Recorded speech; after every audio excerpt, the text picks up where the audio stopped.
8 police visits in 3 days. That's how far the HOA president went to try and break me. Just because I moved into my own cabin by the lake. By the time the cops finally stopped answering her calls, I realized this wasn't just harassment. It was an organized scam, and I was the wrong person to mess with. Act 1. The conflict begins. My name's Anthony Hayes. I'm 35, recently divorced, and after 8 brutal months of lawyers, paperwork, and silence in an empty apartment, I thought I'd finally found peace. A lakefront cabin up in Michigan, quiet, a little weathered, but mine, my safe place. At least, it was supposed to be. The very first morning I pulled in with a moving truck. She appeared, Marilyn Fletcher, late 50s, bleach blonde curls, a clipboard tucked under her arm like it was a weapon. She didn't say hello. She didn't even introduce herself. Instead, she blocked the driveway in her bathrobe, waved her clipboard, and hissed, "You can't be here. This property falls under my HOA." I blinked, thinking maybe she was joking. But within minutes, red and blue lights lit up the road. She'd actually called 911, claiming a suspicious man breaking into a cabin. The officer who showed up was young, polite, but clearly annoyed. He checked my deed, my driver's license, the moving papers. Everything was clean. He turned to Marilyn and said flat out,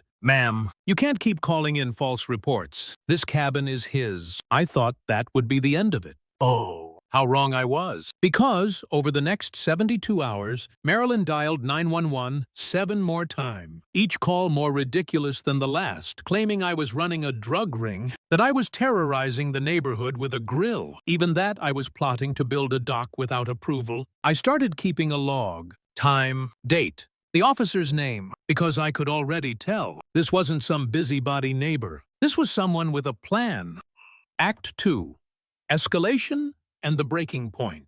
At first, I tried ignoring it. I told myself she'd get bored once she realized I wasn't going anywhere. But Marilyn didn't just keep calling the cops. She escalated. She hammered fake HOA regulation signs into the ground around the lake, warning that swimming, fishing, and kayaking were restricted. She mailed me a phony invoice demanding $85 a month in maintenance fees. When I confronted her, she sneered, "Everyone here pays me. If you don't, you'll regret it." I laughed in her face. "Lady, the lake is public. You don't own a thing." But the truth, her threats started to wear me down. One morning, I found the tires on my truck slashed. A week later, my vegetable garden was dead sprayed with what smelled like weed killer. Another night, my kayak was cut loose and left drifting, half sunk, across the lake. And for the first time since buying the cabin, I sat alone on the porch and thought, maybe I made a mistake. Maybe I should sell, take the loss, and get the hell out.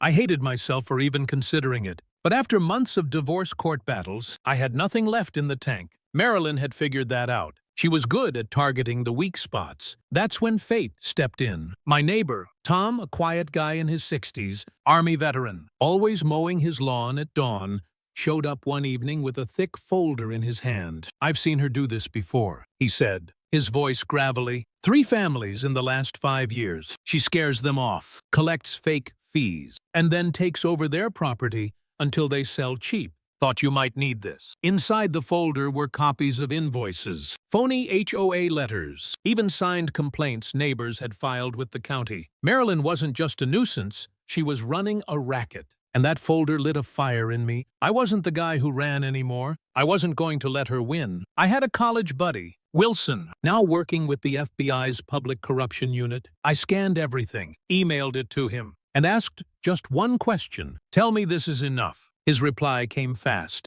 "Anthony, you just handed me the missing piece. We've had her on our radar for 6 months. Don't back down. Keep recording. We're close." For the first time in weeks, I felt something new. Hope. Act 3. The showdown. The very next day, Marilyn made her biggest mistake yet. She stormed onto my porch. No clipboard this time, just rage. Her lipstick was smeared, her hands shaking. She jabbed a finger at me and growled, "People who cross me, accidents happen to them. Watch yourself." I didn't flinch. I just held up my phone, the record button flashing. "Thanks, Marilyn. That's going straight to the cops." She froze, realizing what she'd said. But it was too late. Within 48 hours, federal agents rolled into town. Not in suits, not flashing badges, But quietly, blending in, they raided her office, a shed stuffed with fake files and a cash box holding 47 grand. They tore through her house, finding binders full of fabricated HOA rules and lists of targets. I stood at the edge of the cul-de-sac as the FBI marched Marilyn out in handcuffs, her precious clipboard dangling useless at her side. She screamed, swore, kicked, but no one came to help her. Even her so-called HOA board vanished when the truth came out. Neighbors peeked from behind curtains, whispering. A few even clapped. The charges, 47 counts, everything from wire fraud to racketeering. And for once, justice didn't drag. Marilyn Fletcher, self-proclaimed queen of the Lakefront HOA, was sentenced to 2.5 years in federal prison, fined 100 cents, and banned from ever managing or even joining any HOA again.